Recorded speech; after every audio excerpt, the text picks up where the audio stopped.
പകുതി കാണാൻ പറ്റില്ല, കണ്ണടച്ചിരുന്നു. ചരട് ജപിച്ച് കെട്ടിയിട്ട് അമ്പലത്തിലൊന്ന് പോയി പ്രാർത്ഥിച്ചിരുന്നാലായിരിക്കും. പേടിയാണോന്നാ വന്ന് കണ്ടു നോക്ക് മനസ്സിലാവും സംഭവം. അപ്പം എല്ലാവരും വന്ന് കാണ്. എന്തായാലും പേടിക്കാനുള്ള സാധനം തന്നെ ഉണ്ട്. എന്തായാലും ഒന്നും പറയാനില്ല. ശരിക്കും നമ്മുടെ ലാലേട്ടൻ്റെ എന്താ പറയുക, മോനല്ല അതിൻ്റെ അതില്ലാണ്ടിരിക്കില്ലല്ലോ. അടിപൊളി, ഒന്നും പറയാനില്ല. 100-ൽ 100 മാർക്ക്, ഒരു രക്ഷയില്ല. ഇവിടെ തന്നെ നിങ്ങൾ പറഞ്ഞ പോലെ ഒരുപാട് ജംപ് സ്കെയർസ് ഉണ്ട്. പക്ഷേ ആ വലിയ ഒരു രൂപം ഒന്നും കാണിക്കാണ്ട് വിത്ത് സൗണ്ടും ഒരു മൈന്യൂട്ട് സിഗരറ്റ് വലിക്കുന്ന ശബ്ദം വരെയും നമുക്ക് കേൾക്കായിരുന്നു. അതാ ആ ഡയറക്ടറിൻ്റെ കഴിവാണ്. ഒരു ഹോളിവുഡ് ലെവൽ മൂവി തന്നെ എടുത്തു പറയാൻ പറ്റും. കാരണം അതിൻ്റെ എവരി ഏരിയയിൽ പടം പിടിച്ചിട്ടുണ്ട്. Especially editing, direction, camera, BGMs, ഇതെല്ലാം വരുമ്പോഴത്തേക്കും എടുത്തു പറയേണ്ടത് പ്രണവിൻ്റെ മാജിക്കൽ പെർഫോമൻസ് തന്നെയാണ്. പേടിയാണോന്നാ വന്ന് കണ്ടു നോക്ക് മനസ്സിലാവും സംഭവം. അപ്പം എല്ലാവരും വന്ന് കാണ്. എന്തായാലും പേടിക്കാനുള്ള സാധനം തന്നെ ഉണ്ട്. എന്തായാലും അടിപൊളി. വെള്ളം കുടിച്ചല്ല ഒരു പറയാൻ പറ്റൂല, അത്രക്ക് ഇതായിപ്പോയി. ഇനിയിപ്പോൾ രാത്രി കിടന്ന് ഉറങ്ങാൻ വരുന്ന ഭയങ്കര അവസ്ഥയാണ്. ഇപ്പോൾ രാത്രി തന്നെ കാണണം, അപ്പോഴത് അതിൻ്റെ ഒരു ഇത് കിട്ടുള്ളൂ നമുക്ക്. ഇതുവരെ ഇല്ലാത്തൊരു പെർഫോമൻസ്. പേടിച്ച് തൂറി അവസ്ഥയായി പോയി. നല്ല രീതിയിൽ എങ്ങനെ ഒരു മാച്ച് അല്ലാണ്ട് ഒരു യൂണിവേഴ്സ് അങ്ങനെ കൊണ്ടുപോകേണ്ട ഉള്ള പടം നല്ല രീതിയിൽ എങ്ങനെ സെറ്റ് ചെയ്യാൻ പറ്റി എന്നുള്ളൊരു അത് തന്നെ ആ കറക്റ്റ് സ്കെയില്. ഒരുപാട് ജംപ് സ്കെയർസ് ഉണ്ട്. പക്ഷേ ആ വലിയ ഒരു രൂപം ഒന്നും കാണിക്കാണ്ട് വിത്ത് സൗണ്ടും ഒരു മൈന്യൂട്ട് സിഗരറ്റ് വലിക്കുന്ന ശബ്ദം വരെയും നമുക്ക് കേൾക്കായിരുന്നു. അതാ ആ ഡയറക്ടറിൻ്റെ കഴിവാണ്. സൗണ്ട് എഫക്ട്സും മൊത്തം ലൈക്ക് ഫുൾ അടിപൊളിയായിരുന്നു. നമുക്ക് എവിടെയും ഒരു സ്റ്റാർട്ടിങ് തൊട്ടേ ആ ഒരു ഹൊറർ മൂഡ് നമുക്ക് കിട്ടുന്നുണ്ട്. പിന്നെ ചില സീൻ കാണുമ്പോൾ നമ്മൾ ശരിക്കും ഒരു സീനുണ്ട്, അതിൽ ഫുൾ തിയേറ്റർ ഇങ്ങനെ ആ ഒരു അതിലേക്ക് വന്നൊരു സീനുണ്ട് അതിൽ. അപ്പോൾ എല്ലാവരും കാണണം, ഭയങ്കര അടിപൊളിയാണ്. ഈ ഷോ കണ്ടുകൊണ്ടാണ് അത്ര ഒരു എഫക്റ്റിൽ കാണാൻ പറ്റും. ഇപ്പം നമ്മൾ ഭയങ്കര ഒരു ഇത് തന്നിട്ട് ചിലവർക്കത് ഇഷ്ടപ്പെടാണ്ടൊക്കെ ഇരിക്കാം. പക്ഷേ എന്തായാലും നമ്മൾ കണ്ടതിൽ ഭയങ്കര സാറ്റിസ്ഫൈഡ് ആണ്. അത് ആ ഒരു സന്തോഷത്തിലാണ് റിവ്യൂ പറയണത് തന്നെ. അതെ തന്നെ, ഹൊറർ മൂവിയിൽ ആ ചെയ്യേണ്ട ആ ഒരു ഗ്രാഫും ആ കൊണ്ടുപോയിരിക്കുന്ന രീതി, അതൊരു ഞാൻ നേരത്തെയും പറഞ്ഞു, ഒരു ഇവൻറ്റിൽ പുള്ളി പോയി പെട്ട ഒരവസ്ഥയായിരുന്നു. അല്ലാണ്ട് പുള്ളിക്ക് പെർഫോം ചെയ്യണം. പുള്ളി അതിൻ്റെ അകത്ത് ഇൻവോൾവായി ഒരാൾക്ക് കിട്ടുന്ന ഒരു എഫക്റ്റ് ചെയ്ത പോലെയാണ്. ഓവറോൾ തിയേറ്റർ എക്സ്പീരിയൻസ് ആയിട്ട് തന്നെയാണ് എടുത്തു പറയേണ്ടത്. പ്രണവിൻ്റെ ഒരു മാജിക്കൽ പെർഫോമൻസ് ആണ്. ഐ തിങ്ക് ഭൂതകാലം പ്രമേയം കണ്ട ഒരു പ്രേക്ഷകർക്ക് ഈ പടം ഭയങ്കരമായിട്ട് ഇഷ്ടപ്പെടും. എക്സ്പെഷ്യലി രാഹുൽ സദാശിവൻ്റെ ഓവറോൾ പെർഫോമൻസ് ആണ് ഇതിൽ കാണിച്ചിരിക്കുന്നത്.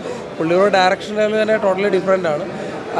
എനിക്ക് തോന്നുന്നു ഒരു ഹോളിവുഡ് ലെവൽ മൂവി തന്നെ എടുത്തു പറയാൻ പറ്റും. കാരണം അതിൻ്റെ എവരി ഏരിയയിൽ പടം പിടിച്ചിട്ടുണ്ട്. Especially editing, direction, camera, BGMs, ഇതെല്ലാം വരുമ്പോഴത്തേക്കും എടുത്തു പറയേണ്ടത് പ്രണവിൻ്റെ മാജിക്കൽ പെർഫോമൻസ് തന്നെയാണ്. പുള്ളിയുടെ ആയിട്ടുള്ള ചില സിംഗിൾ ഷോട്ടുകൾ, ക്ലോസ് ഞാൻ എക്സ്പെക്റ്റ് ചെയ്തതിനേക്കാൾ ഹൈ ആയിട്ടാണ് എനിക്ക് കിട്ടിയേക്കുന്നത്. കാരണം സെക്കൻഡ് ഹാഫ് ഒരു എക്സ്ട്രയില്ല. എന്ന് വെച്ചാൽ ഫസ്റ്റ് ഹാഫിൽ കൊണ്ട് നിർത്തിയേക്ക് ഇൻ്റർവെല്ലിൽ പഞ്ചാണെങ്കിലും പിന്നെ സെക്കൻഡ് ഹാഫിലൂടെ കയറുന്നതാണെങ്കിലും എൻഡിങ് സ്റ്റേജ് ആണെങ്കിലൊക്കെ ആസ് എ പ്രേക്ഷകൻ എന്നുള്ള രീതിയിൽ സാറ്റിസ്ഫൈഡ് ആണ്. ഭൂതകാലം ഇന്നലെയും കൂടെ കണ്ടതേ ഉള്ളൂ. അപ്പോൾ ആ രീതിയിലൊക്കെ വെച്ച് നോക്കുമ്പോൾ ഈ രണ്ട് പടങ്ങളും കമ്പാരിറ്റീവ് നോക്കുമ്പോൾ മൂന്ന് ഡിഫറൻസ് ഫീലാണ്. എക്സ്പെഷ്യലി ഈ പടത്തിൽ വരുമ്പോഴത്തേക്ക് എല്ലാ ജനറേഷനും ഉൾക്കൊള്ളാവുന്ന രീതിയിലാണ് പടം ചെയ്തേക്കുന്നത്.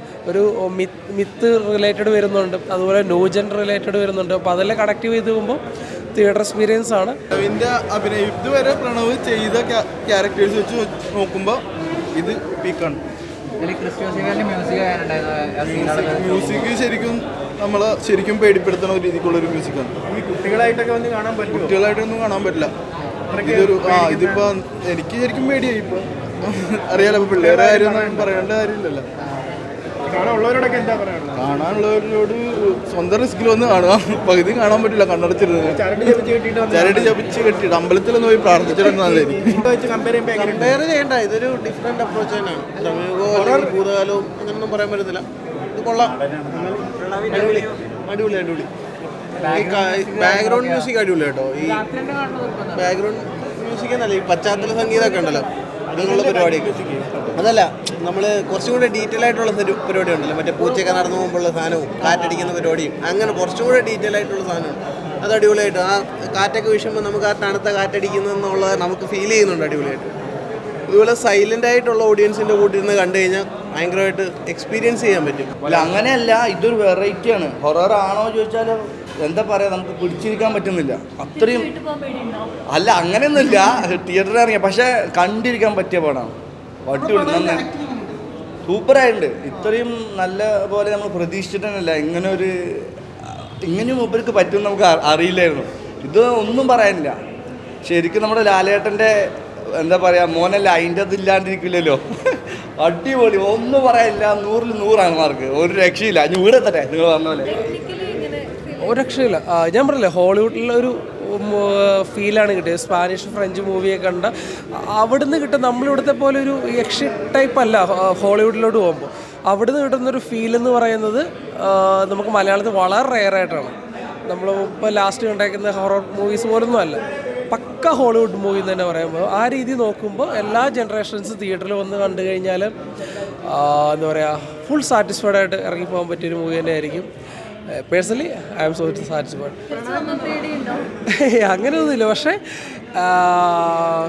ഈ ഒരു വേ ഓഫ് മൂവി എന്ന് പറയുന്നത് ഓപ്പണായിട്ട് പറയുകയാണ്, ഈ ലാസ്റ്റ് ടൈമിലൊന്നും മലയാളത്തിൽ ഇറങ്ങിയിട്ടില്ല.